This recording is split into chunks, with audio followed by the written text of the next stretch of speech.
প্রত্যেক ধর্মেরই তার ধর্মের প্রচার একটা কেন্দ্র থাকে। ইসকন হচ্ছে সনাতন ধর্মীয় প্রচারের নেটওয়ার্ক। ইসকন এটা যদি আপনি লেখেন, ইংরেজি 5টা অক্ষর লাগে, ESCON। এই 5টা শব্দ হচ্ছে মিলাই ইসকন। এটা হলো সংক্ষিপ্ত রূপ। এটা যদি আপনি পুরা শব্দটা লেখেন, এখানে আসবে ইন্ডিয়ান সনাতন ধর্মী, ইন্ডিয়ান সনাতন ধর্ম, তারপরে এলো এস দিয়া, সি এলো কালেকশন, ও দা অফিসিয়াল, এন্ড হলো নেটওয়ার্ক। আপনি মূল শব্দটা এক করতে গেলে ইন্ডিয়ান সনাতন ধর্মী কালেকশন অফিসিয়াল নেটওয়ার্ক, এই হলো ইসকন। তাদের উদ্দেশ্য কি?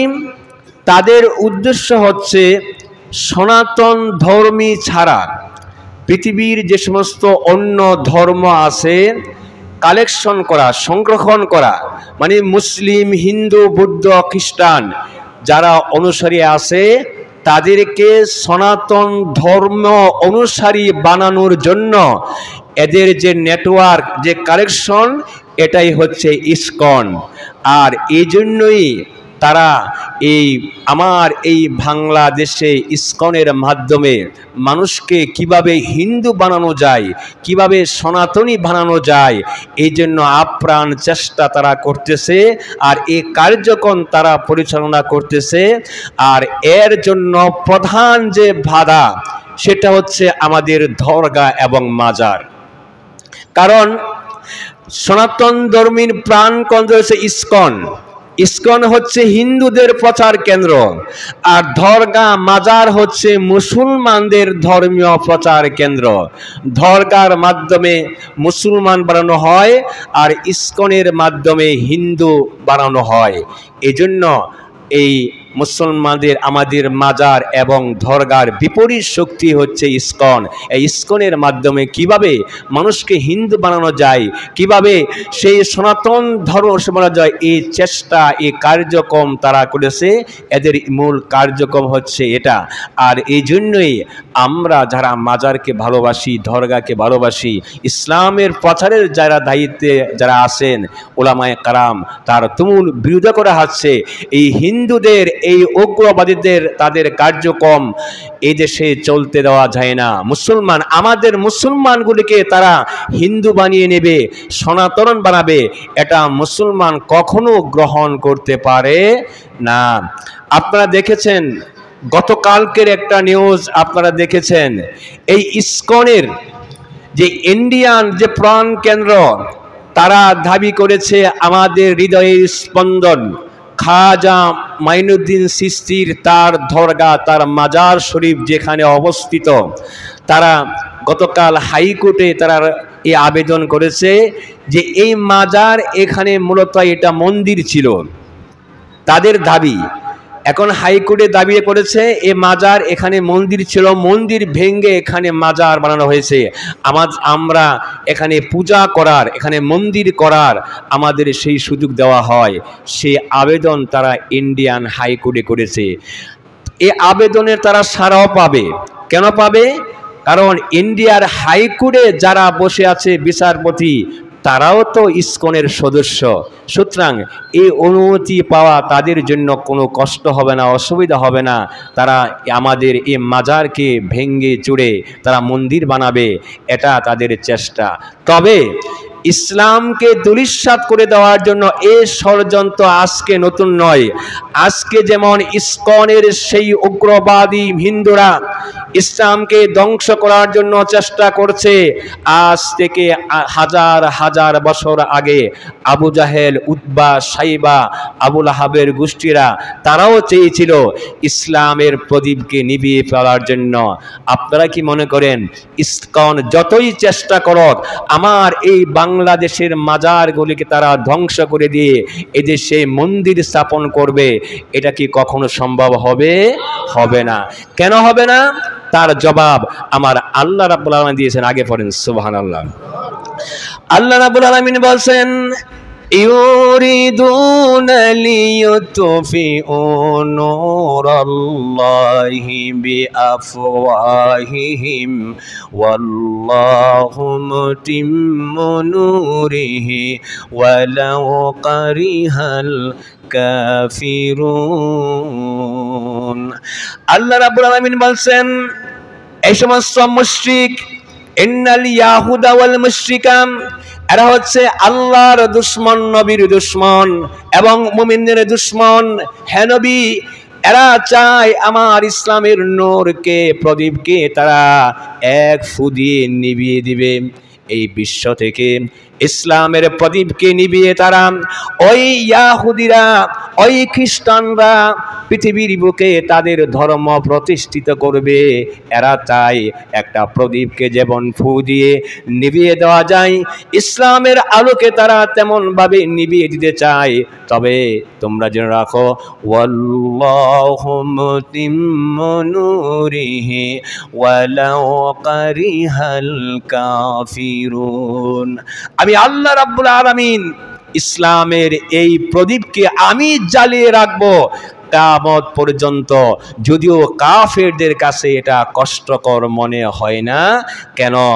এই ভারতের হিন্দুত্ববাদী, এই উগ্রবাদী সনাতনী হিন্দুরা তারা চায় এই ভারত মহাদেশ থেকে ইসলামকে বিদায়ী করে দিয়ে তারা বিতাড়িত করে দিয়ে তারা তাদের ধর্ম প্রতিষ্ঠিত করবে। তারা যতই চেষ্টা করুক, তারা কখনো এই ভারত মহাদেশ থেকে ইসলামকে বিদায় করতে পারবে না।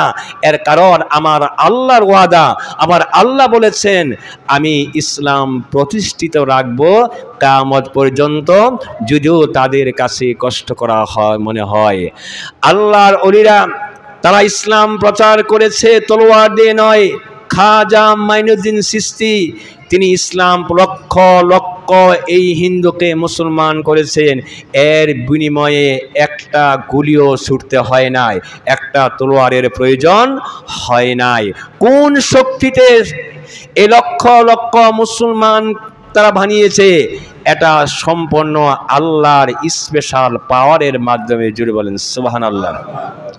আমার এই বাংলাদেশে শাহজালাল ইয়ামনি গৌর গোবিন্দরের সেই অতিষ্ঠ থেকে বাংলাদেশে ইসলাম প্রতিষ্ঠা করেছে। এই শাহজালাল কি যুদ্ধ করেছে তলোয়ার দিয়ে? সেখানে শাহজালাল স্পেশাল আল্লাহর পাওয়ার শক্তি দিয়ে এদেশে ইসলাম প্রতিষ্ঠিত হয়েছে।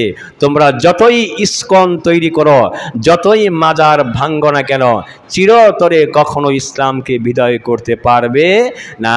কারণ আল্লাহর ওলি যারা যারা দরগায় যা অবস্থান করবে, যারা মাজারে আছে, যারা মাজার প্রতিষ্ঠা করে, যারা দরগা প্রতিষ্ঠা করে, আমরা যারা ইসলাম প্রতিষ্ঠা করি, আমরা আমাদের সেই তলোয়ারের শক্তি দিয়ে, পারমাণবিক বোমা দিয়ে আমরা ইসলাম প্রতিষ্ঠা করি না, আমরা ইসলাম প্রচার করি আমার প্রাণের নবী মুহাম্মদুর রাসূলুল্লাহ সাল্লাল্লাহু আলাইহি সাল্লামের আদর্শ দিয়ে, আল্লাহর শক্তি দিয়ে দ্বীনের পথে আমরা কাজ করি।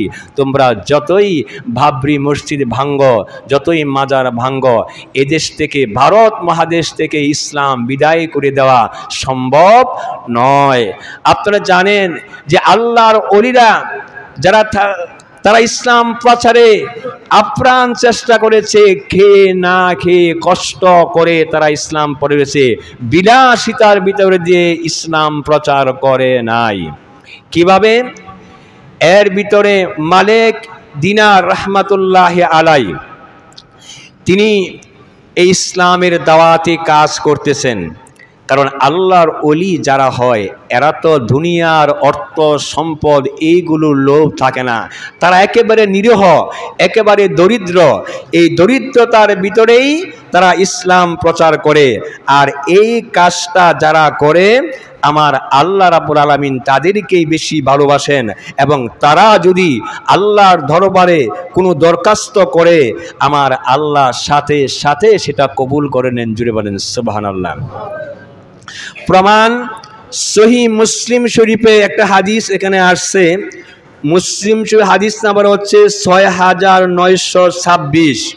এই হাদিসে আসছে আবু হুরায়রা রাদিয়াল্লাহু তাআলা আনহু থেকে বর্ণিত, রাসূলুল্লাহ সাল্লাল্লাহু আলাইহি ওয়াসাল্লাম বলেছেন, বহু লোক এমন আছে যারা ধুলায় দূষরিত, ধার দ্বার হতে বিতাড়িত, তারা যদি আল্লাহর নামে শপথ করে তবে আল্লাহ তাআলা তা পূরণ করেন, তাকে শপথের দায় মুক্ত করে দেন। আগে বলেন সুবহানাল্লাহ।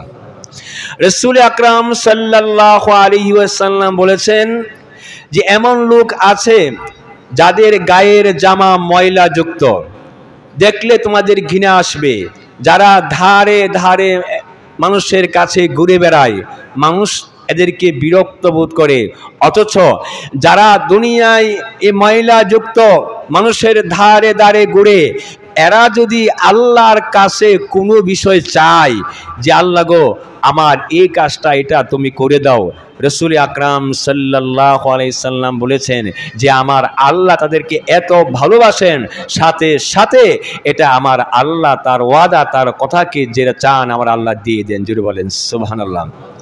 আমার এই বাংলাদেশে যেখানে হাজার হাজার মাজার আছে, লক্ষ লক্ষ মুমিন আছে, আল্লাহ রসুলের প্রেমিক আছে, নবীর প্রেমিক আছে, এই বাংলাদেশের ভিতরে এতগুলো মাজার ভক্তর ভিতরে এমন একজনে কি আল্লাহর প্রিয়ভাজন নাই যিনি আল্লাহর কাছে বলবেন যে আল্লাহ গো আমার এই বাংলাদেশে এই হিন্দু উগ্রবাদী ইসকন এদেশ থেকে ইসলাম ধূলিসাৎ করতে চায়, প্রভু গো তুমি সাহায্য করো, আমার এই বাংলাদেশের ইসলামকে তুমি রক্ষা করো। একজনও যদি এরকম দরখাস্ত করে, তার দরখাস্তের বিনিময়ে ইন্ডিয়া যতই পারমাণবিক বোমার অধিকারী হোক, যতই অস্ত্রের অধিকারী হোক, আমার এই বাংলাদেশের তারা একটা চুলও ক্ষতি করতে পারবে না ইনশাআল্লাহ। যদি বলেন পারবে কিনা? আমার আল্লাহ তফসিরে বলেছেন, ওয়াদা করেছেন, কারণ আল্লাহর ওলিরা এরা আল্লাহর কাছে যা বলবে সেটাই আল্লাহ কবুল করবেন, এটা হচ্ছে আল্লাহর ওয়াদা এবং রাসূল আকরাম সাল্লাল্লাহু আলাইহি ওয়াসাল্লাম বলেছেন। আর এই কাজ যারা করে, এই পথে যারা থাকে, তারা দুনিয়ার চিন্তা করে না, দুনিয়ার রাজত্ব বাদশাহী চেয়ারের চিন্তা করে না, তারা কেবল আল্লাহর রাজি এবং সন্তুষ্ট চিন্তা করে। মালিক দিনার রহমাতুল্লাহি আলাইহি এই পথের একজন দায়ী ছিলেন, আল্লাহর ওলি ছিলেন। তিনি এখন দিনের দাওয়াতের কাজে বের হয়েছেন, অনেক পকেটের টাকা নাই, মুখে খাবারও নাই, কিন্তু আল্লাহর কাজ মিশন তিনি প্রচার করতেছেন। পথ চলতে চলতে এখন সামনে নদী, নদী পার হয়ে উপার যেতে হবে। যাবে কিভাবে? নদী পার হওয়া যায়, খিয়া নৌকায় আছে, নৌকা দিয়ে মানুষ নদী পার হচ্ছে। এই মালিক দিনারও নৌকায় উঠে বসলেন। নৌকা যখন চলতেছে, নৌকা ছাড়ার কিছুক্ষণ পরেই নৌকার যে মাঝি, সেই মাঝি টাকা কালেকশন, যারা পার হবে তাদের কাছে টাকা তুলতেছে যে টাকা দাও। এক পর্যায়ে মালিকের কাছে আসছে যে টাকা দাও। মালিক দিনার বলছে আমার কাছে টাকা নাই, কারণ আসলেই তার কাছে টাকা নাই, সে টাকা দিবে কই থেকে? মাঝি বলছে না, তোমাকে টাকা দিতেই হবে, টাকা ছাড়া তোমাকে আমি নদী পার হতে দেব না।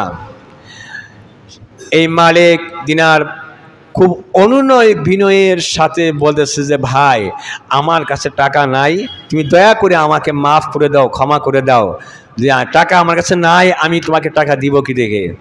মাঝি বলে বেটা টাকা নাই তাহলে আমার নৌকায় উঠলি কেন? এই বলে সে নৌকা যে বইটা ছিল ওই বইটা দিয়ে তার গায়ে আঘাত করলো। আঘাত করার কারণে সে এক পর্যায়ে জ্ঞান হারিয়ে সেই নৌকাতে পড়ে রইল।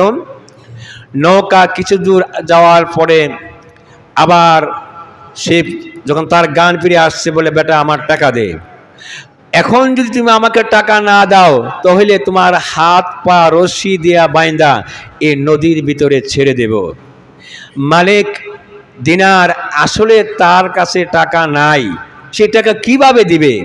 কারণ সে বের হচ্ছে দাওয়াতে ইলাল্লাহ, আল্লাহর দ্বীন প্রচারের জন্য, তার পকেটে অর্থ নাই, টাকা নাই। এই মাঝিকে দেওয়ার মতো দিনারও তার কাছে ছিল না। ওই মাঝি বলতেছে আরে বেটা আমার টাকা যদি পরিশোধ না করো তাহলে আমি এই মুহূর্তে তোমাকে রশি দিয়ে বেঁধে এই নদীর ভিতরে ছেড়ে দিব। এই চিন্তা করে মাঝি যখন তার হাতের রশি যখন নিল, ওই মালিকের হাত পায়ে যখন রশি দিয়ে বাঁধবে এই প্রস্তুতি যখন সে নিল, এই অবস্থায় ওই নৌকার চতুর্দিক থেকে শত শত মাছ তার মুখের ভিতরে দিনার নিয়ে ওই নৌকার পাশে তারা হাজির হয়ে গেল। মালিক ইবনে দিনার ওই মাছের মুখ থেকে একটা নৌকা থেকে একটা মাছ থেকে এক মাছের মুখ থেকে দিনার একটা বের করে ওই মাঝির হাতে দিয়ে দিল। এবার মাঝি স্তম্ভিত হয়ে গেল, কার সাথে বেয়াদবি করেছি, যার জন্য নদীর মাছ মুখে করে দিনার নিয়ে আসলো, আর তাকে আমি লাঠি বৈঠা দিয়ে আঘাত করেছি, বেয়াদবি করেছি।